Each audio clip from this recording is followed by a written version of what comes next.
E para falar um pouquinho sobre o que são então eletrólitos, né? Então são elementos que quando estão em presença de água vão liberar íons, sejam eles negativos ou positivos. Então, basicamente eletrólitos são íons em meio aquoso. Para a formação de um eletrólito, por exemplo, eu coloquei um exemplo de ácido e a gente vai ver a diferença entre ácidos e bases. Mas quando a gente pega um ácido e coloca ele na presença de água, o que vai acontecer é que ele vai liberar um cátion e ele vai liberar um ânion. Então, ele vai liberar íons na água. E esses íons são capazes de conduzir corrente elétrica. Então, é feito um experimento. Pega-se um recipiente, coloca água dentro. E aqui existem dois eletrodos. Quando a gente coloca uma substância aqui que sofre esse processo de formação de íons, aqui vai ficar cheio de íons, né? Enfim, vários cátions, vários ânions.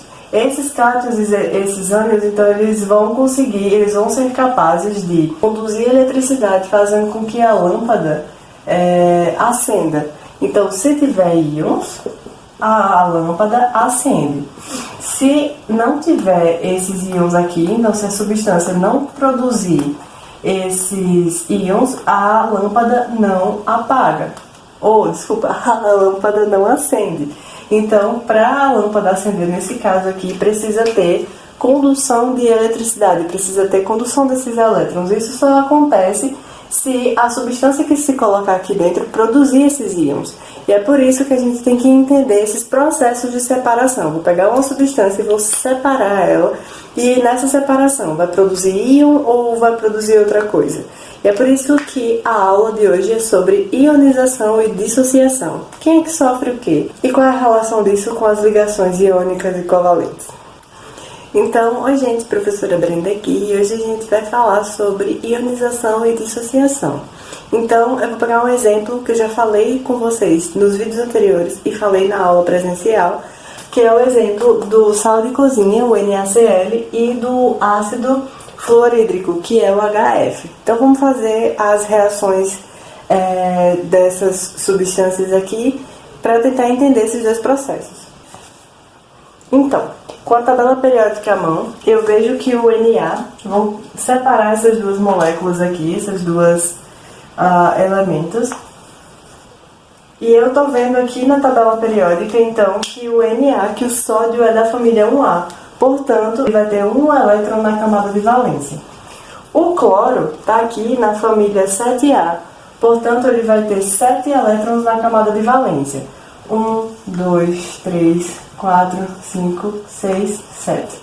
A gente aprendeu que esse tipo de ligação, em que a eletronegatividade ela é bastante distinta, vai acontecer então um processo de doação e recebimento de elétrons, já que é muito mais fácil perder um elétron do que perder 7 elétrons. Isso tudo para obedecer à regra do octeto. Então, o sódio doa esse elétron para o cloro. E aí, nesse processo de doar, então, o cloro, que está doando o elemento negativo, vai ficar positivo, né? Então, ele fica em A+. O cloro, por sua vez, que vai ganhar esse elétron daqui, para ficar com 8, então, olha só, 1, 2, 3, 4, 5, 6, 7, 8 elétrons. Ficou estável na camada de valência, obedecendo a regra do octeto. Então, ele vai ser reconhecido por ter uma carga negativa a mais, já que ele ganhou esse elétron, que é o elétron negativo, né? E agora ele vai ter o cátion Na+, e o Cl-. Então, agora vamos fazer a separação do HF.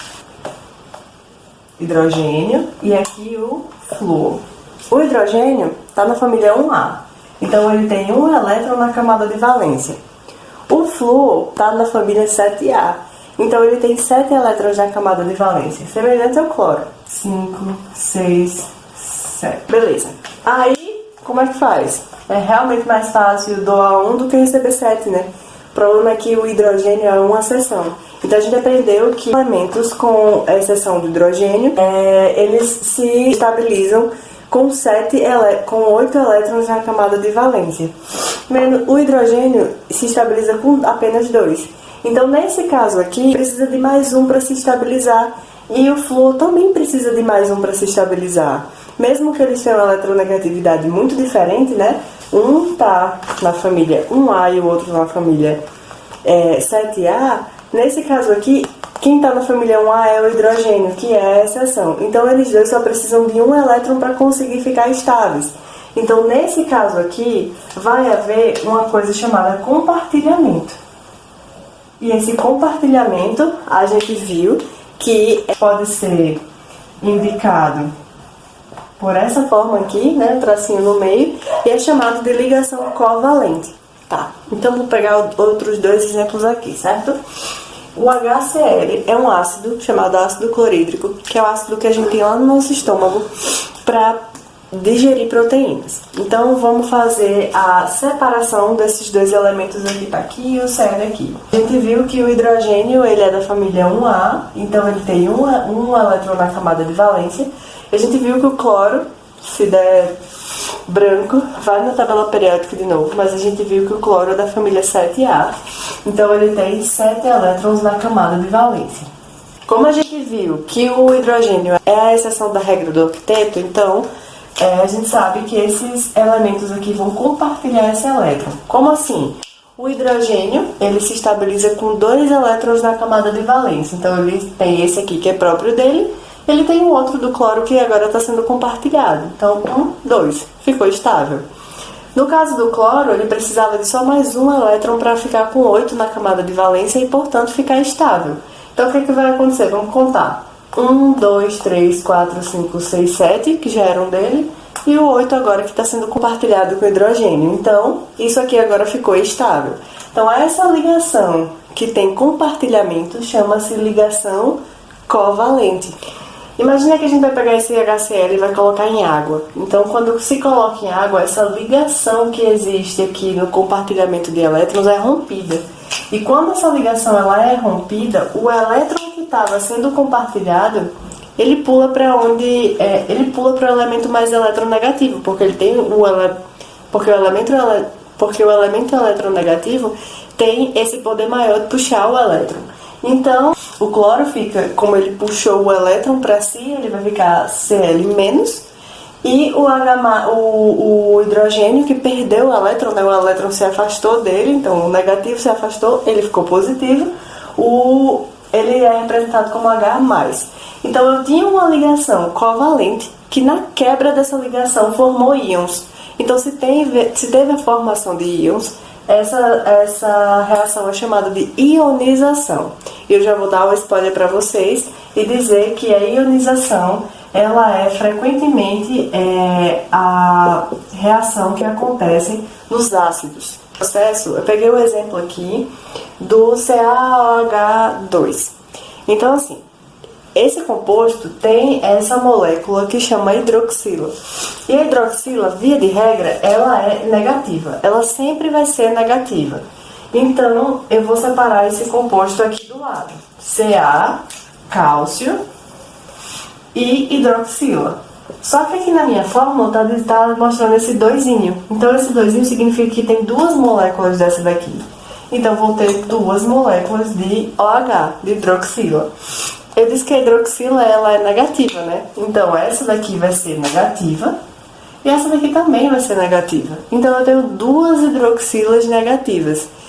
Toda vez que esse lado aqui tiver 2 hidroxilas negativas, tiver 3, 4, esse outro composto precisa ter a mesma quantidade de cargas positivas para dar o equilíbrio, entendeu? Por exemplo, se eu tenho 2 cargas negativas aqui, aqui eu vou ter 2 positivas. Então, na separação desse composto aqui, eu já vejo que eles já são formados por íons. Eu não precisei quebrar ainda a ligação nenhuma para ver que eles já são formados por íons. Então, a separação deles só faz com que esses íons que em algum momento foram doaram e receberam os elétrons entre si, são separados. Não precisa quebrar nenhuma ligação.